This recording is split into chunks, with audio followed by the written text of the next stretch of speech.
Hello दोस्तों। तो आज हम कक्षा 12वीं की केमिस्ट्री जिसका अध्याय 2 है। अध्याय का नाम है विलयन, जिसे इंग्लिश में कहते हैं सॉल्यूशन। तो इसके बारे में हम समझेंगे कि इसके बारे में क्या है।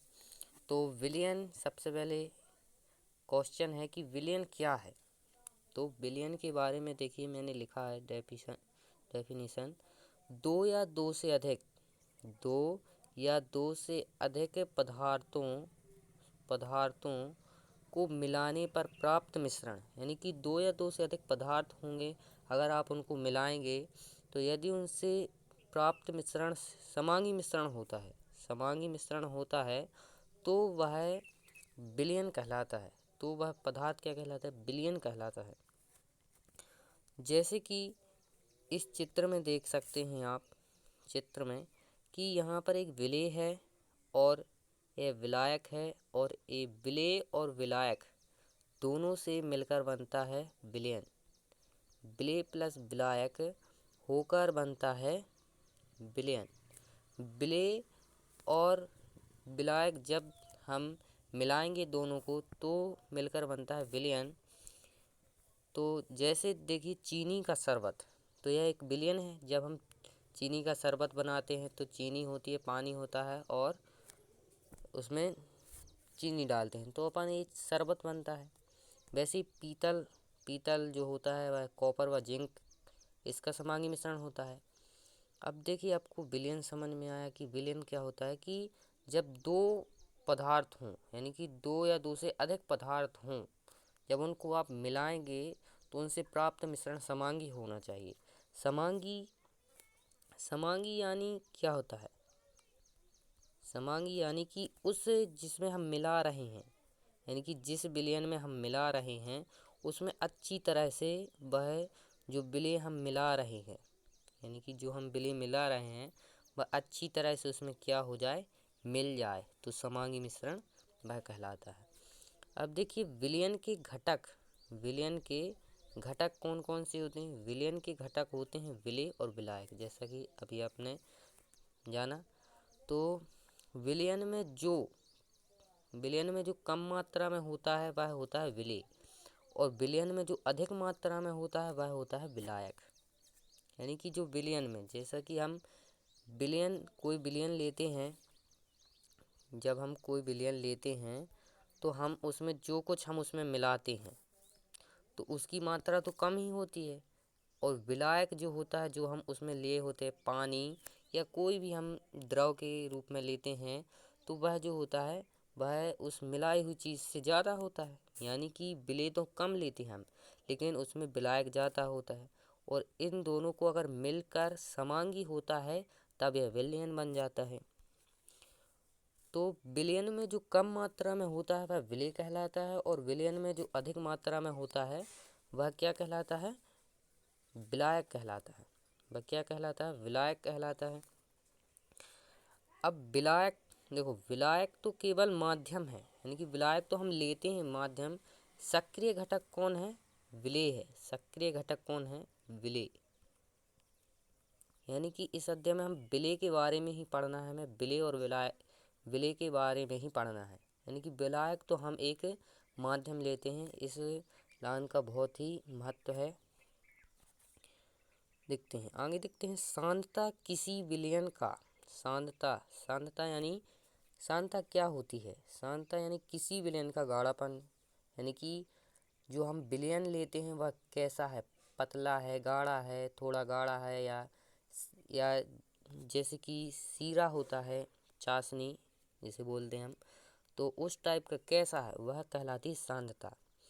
और सांद्रता के आधार पर भी कुछ जो होते हैं प्रकार होते हैं, जैसे कि सांद्रता के आधार पर विलयनों के प्रकार होते हैं। विलयनों के प्रकार क्या होते हैं? देखिए, पहला है हमारे पास तनु विलयन। तनु विलयन। अब तनु विलयन क्या कहलाते हैं? तनु विलयन वे विलयन कहलाते हैं जो विलायक में, यानी कि तनु विलयन वे विलयन कहलाते हैं जिसमें विलेय की मात्रा कैसी होती है? विलय की, विलायक में विलय की मात्रा कैसी होती है? कम होती है। विलायक में विलय की मात्रा कम होती है, वे विलयन क्या कहलाते हैं? तनु विलयन कहलाते हैं। और सांद्र विलयन, सांद्र विलयन यानी वे विलयन जिसमें तनु विलय की मात्रा, किसकी मात्रा? विलय, हम विलय ही ले रहे हैं, यानी कि विलय की मात्रा, विलय की मात्रा कैसे हो? तनु विलयन से अधिक हो। यानी कि तने, जैसे कि हमने एक विलयन लिया, उसमें हमने 2 चम्मच शक्कर डाल दी, तो इसमें घुल गई, तो यह हो गया तनु विलयन। अब सांद्र विलयन, सांद्र विलयन हमने एक विलयन और लिया, हमने एक विलयन और लिया और उसमें हमने 4 चम्मच शक्कर डाल दी, तो वह तनु विलयन से ज़्यादा होगी। तनु में हमने 2 डाली थी, लेकिन सांद्र में हमने 4 डाली, तो इसकी सांद्रता थोड़ी और गाढ़ी हो गई होगी इसकी तुलना में। इसलिए सांद्र विलयन में क्या है? विलय की मात्रा जो है तनु विलयन से अधिक होगी। संतृप्त विलयन, अब संतृप्त विलयन क्या है? संतृप्त विलयन यानी कि जैसे कि सांद्र विलयन हमने देखा, सांद्र विलयन में हमें तनु विलयन की अपेक्षा ज़्यादा थी। ऐसा ही अगर हम संतृप्त विलयन यानी कि इसमें हम एक निश्चित ताप हो, उसको हम उसमें अगर हम 5 चम्मच मिला दें, यानी कि हमने 6 चम्मच शक्कर ली एक विलयन में, उसमें हमने मिला दी, तो वह विलयन पूरा हो गया, यानी कि उसकी सांद्रता कैसी होगी? वह संतृप्त हो गया। वह 6 अगर 7 कर दें अगर चम्मच, तो वह उसके ऊपर निकल जाएगी, तो वह होगा संतृप्त विलयन। संतृप्त विलयन कैसे कहेंगे? कि किसी विलय की वह मात्रा, यानी कि किसी विलयन में विलय की वह मात्रा जो निश्चित ताप पर कैसी हो? निश्चित ताप पर कैसी होनी चाहिए?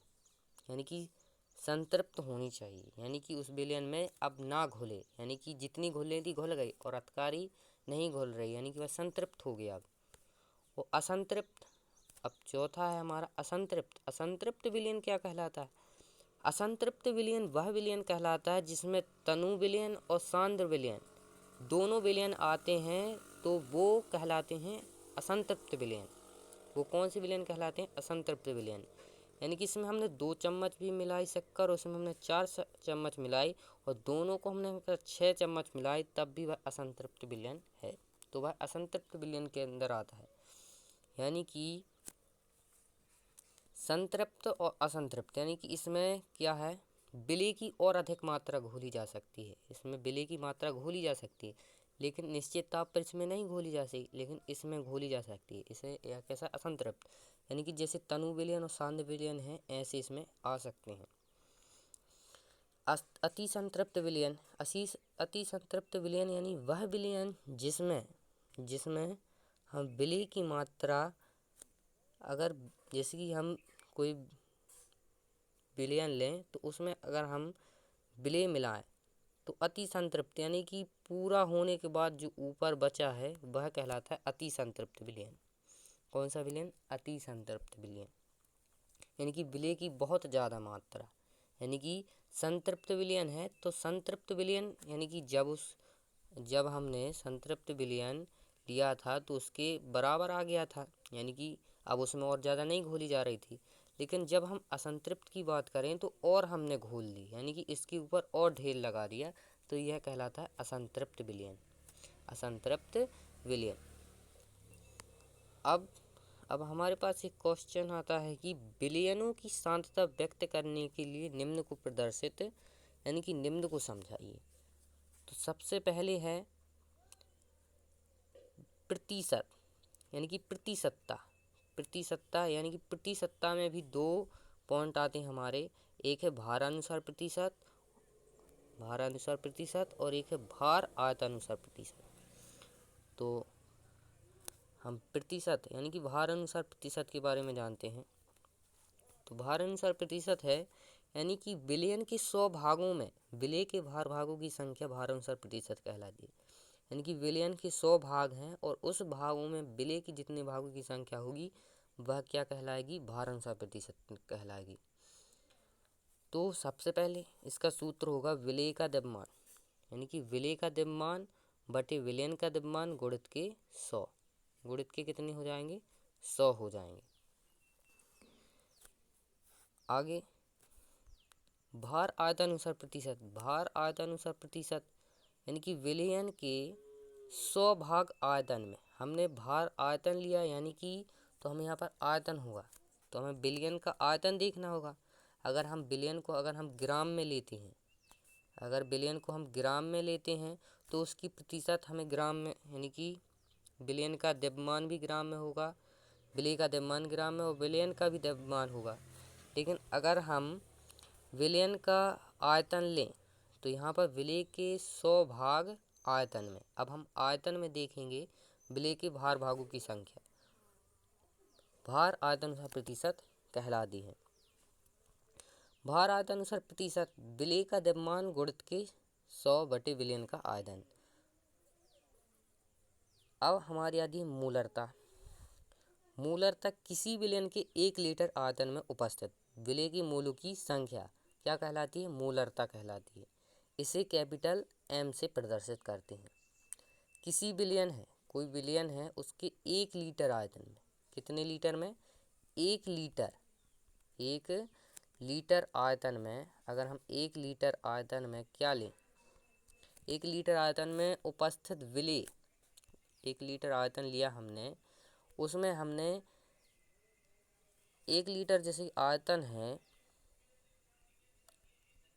आयतन, उसमें हम विलय की मात्रा देखें, यानी कि उसमें विलय है तो विलय है तो उसमें मोलों की संख्या, उसमें जो मोलों की संख्या होगी वह कहलाएगी मूलरता।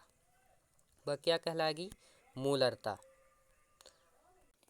मूलरता में अब देखिए विलय के मोलों की संख्या जो है विलयन का लीटर में आयतन यानी 1000, और विलय का जो आयतन होगा यानी कि विलय का आयतन, इसको और विलय के मोल की संख्या, विलय के मोलों की संख्या को हम लिखेंगे, विलय के मोलों की संख्या को हम लिख सकते हैं विलय का भार बटे विलयन का, यानी कि विलय का अणुभार और विलयन का लीटर में आयतन गुणित 1000। इस सूत्र को हम लिखेंगे इस टाइप में।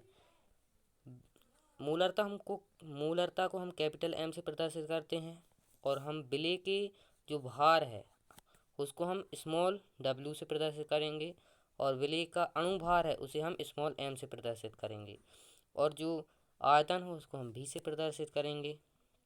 तो यह मूलरता का सूत्र है।